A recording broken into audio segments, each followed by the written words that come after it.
Thanks for watching this spooky episode of Angry Video Game Nerd. Ooh, it's a scary one, but not as scary as your unencrypted data being harvested by hackers, unregulated multinational conglomerates, and unconstitutional government surveillance.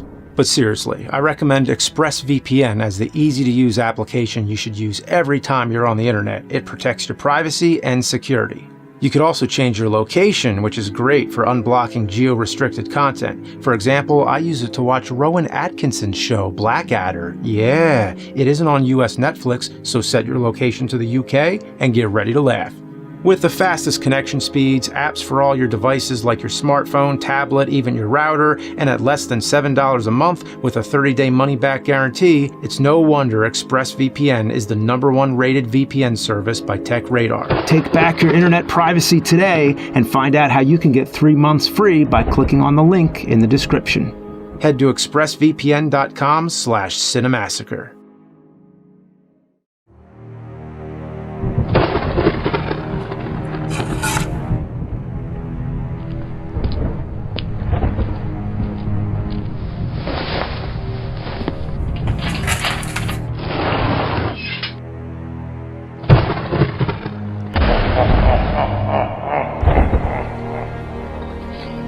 Anguish, lament, oh how hath ye been cursed, if thou hath playeth the game as archaically, diuretically holic as the Immortal on thy NES.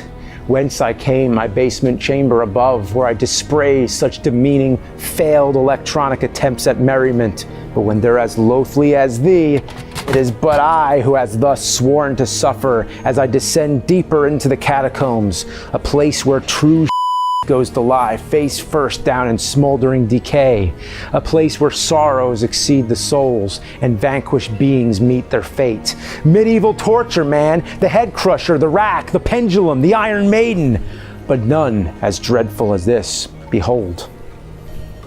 Reset, and here we go, the plate begins. Feast your eyes on this accursed nonsense. So as soon as the game begins, it gives you a warning. It might be a good idea to move. And it kills you right away. They pull something like that. At least they warned you, but it might as well warn you the moment you put this game in, you're doomed with life. So let's try it again. Into the next room. And look at that, they put that right there, right outside the door. Oh, one-hit death traps, that's real classy. Let's reset. Okay, here we go. So this isometric angle definitely makes things a little difficult. When you're just moving the D-pad all over the place, it kind of just, you know, it's just a guessing game of which direction to push. And here we go, you fight the goblin and it goes into this battle mode. And to tell you the truth, in the dark ages of 8-bit entertainment, these graphics are a marvelous sight to laud. But if thine playeth oneself, you shall hereupon cry the tears of despair and agony as thou realize thou caught in an eternal button masher. Yeah, that's all you do is just mash buttons. And the thing is, you have a fire attack. I mean, look at this. You can shoot fireballs, but that doesn't work against the goblins. But you talk to this guy here, and yada yada, forgive my haste. The important thing to know, he gave me a key. And then I move on to the treasure chest. I use the key to open the treasure, and I get 20 gold pieces, bag of bait, and a sack of bad-smelling spores. Well, we all know what this game's a bad-smelling sack of. So into the next room. As you can see, going diagonal is kind of tough. I'm gonna use the bait on this goblin. Let's just see what happens here. Do it? Yes, of course. It kills you! Look, even the items kill you! Wow! Now that is a cheap shot. All right, let's try again. Into the next room and dodge the fireballs. Not the arrows and whatever it throws your way. This game throws everything but the kitchen sink. And look, invisible pits. Confound it all. Oh, I beg of you, have pity. Oh, wow, that's a good one. That's classic. Oh boy, and the thing about this game is the familiar premise of controlling a wizard navigating through a labyrinth of dungeon cells brings to mind similar games like Gauntlet or the obvious Zelda. But those examples only conjure up thy false jolly hopes, as thou seen in my lair above, the artwork in the Nintendo Power magazine and in the instruction manual look divine. But nay, it is but filth. The game is naught of all that is goodly, plagued with visuals cursing the eyes of ye of ill mortals to witness. The shades and hues hereupon are like the bile of a dying bear that consumed only skunks, smeared with the milk of a witch's fused with garlic and druid dump. Yeah, and there's another goblin. So repetitive, you just mash those buttons like a disorderly arf-farf-and-arf. I'd rather be bescumbered with dysentery. That's worse than diarrhea because it includes blood and mucus. I'm sorry, that's disgusting. But so is this.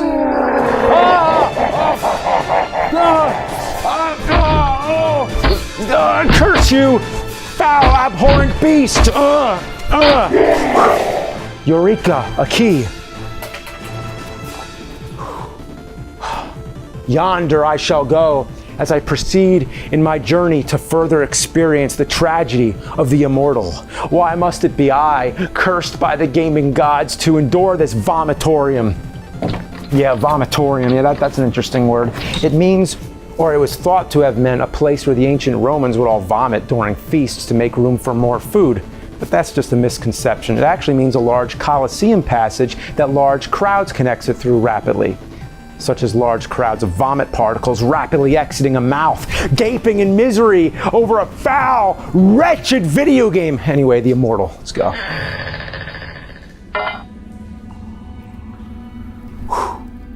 Death. It is all death here. It began as a gamer's revelry, those making merry to open the game on birthdays and holidays with the flames of excitement and adventure in their eyes. But as the agonizing torment set in, as the game mercilessly chastised and dominated them, the instinct to survive faded as the flames in their eyes diminished. And one by one, the revelers all dropped to their knees.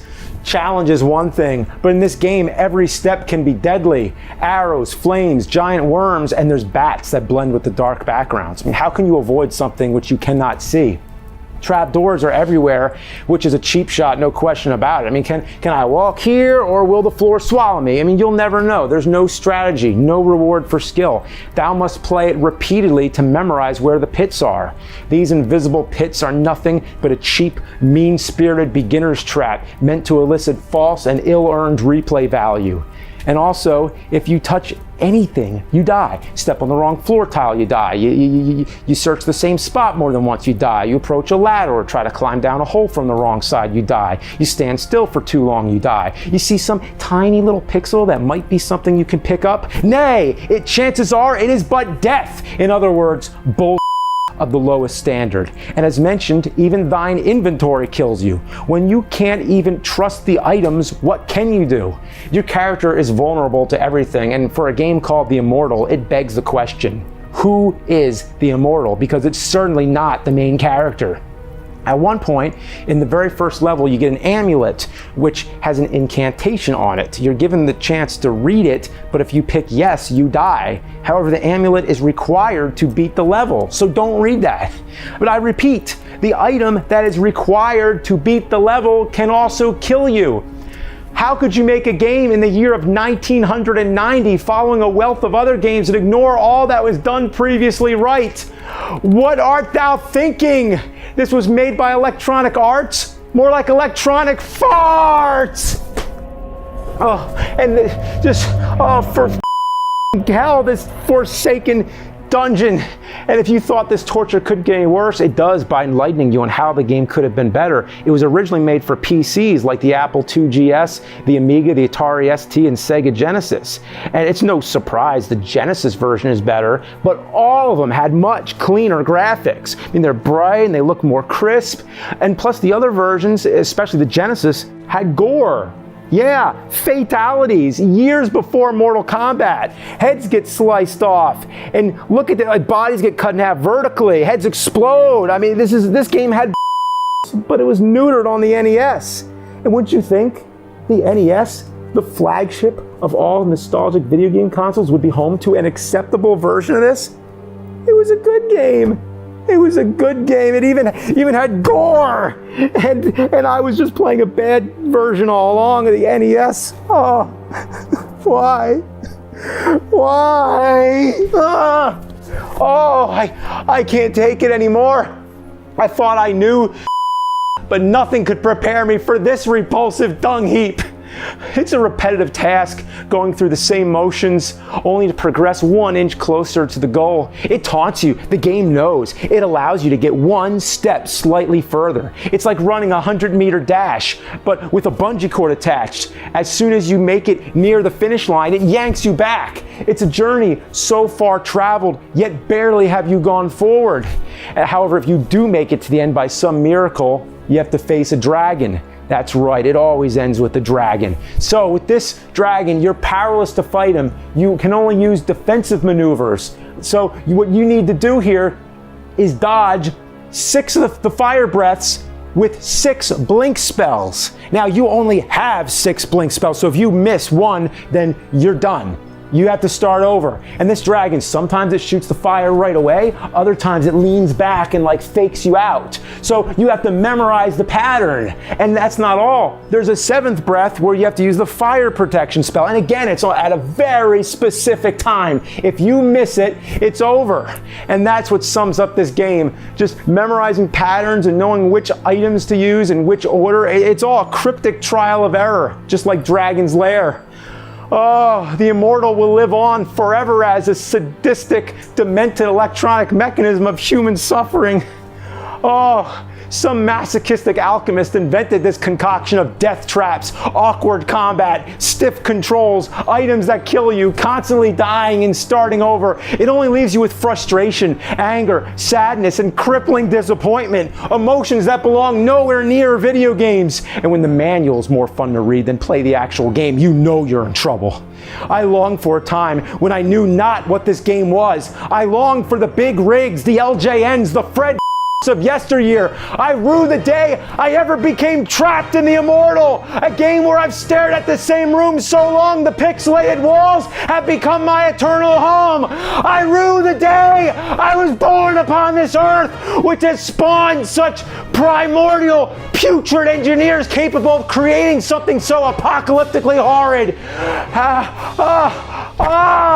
Never shall I touch a game like this again. I'd rather have a warlord shove a morning star up my ass. The light. I must escape. This way. Oh, good lord. Oh, be gone, vile fiends. It's futile. I can't win. Smite me you will. Incinerate me. Banish me to hell if you wish. If hell is the way out, then hell it shall be.